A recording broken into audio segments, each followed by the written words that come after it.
Good afternoon. At today's meeting, the committee raised the target range for the federal funds rate by a quarter percentage point, bringing the target range to 4.75% to 5%. And we are continuing the process of significantly reducing our securities holdings. Since our previous FOMC meeting, economic indicators have generally come in stronger than expected, demonstrating greater momentum in economic activity and inflation. We believe, however, that events in the banking system over the past 2 weeks are likely to result in tighter credit conditions for households and businesses, which would in turn affect economic outcomes. It is too soon to determine the extent of these effects, and therefore too soon to tell how monetary policy should respond. As a result, we no longer state that we anticipate that ongoing rate increases will be appropriate to quell inflation. Instead, we now anticipate that some additional policy firming may be appropriate.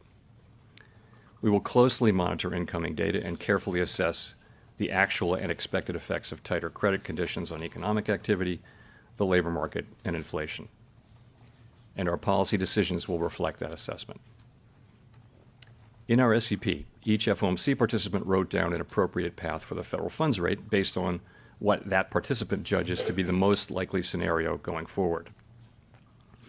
If the economy evolves as projected, the median participant projects that the appropriate level of the federal funds rate will be 5.1% at the end of this year, 4.3% at the end of 2024, and 3.1% at the end of 2025. These are little changed from our December projections, reflecting offsetting factors. These projections are not a committee decision or plan. If the economy does not evolve as projected, the path for policy will adjust as appropriate to foster our maximum employment and price stability goals. We will continue to make our decisions meeting by meeting based on the totality of the incoming data and their implications for the outlook for economic activity and inflation. We remain committed to bringing inflation back down to our 2% goal and to keep longer-term inflation expectations well anchored.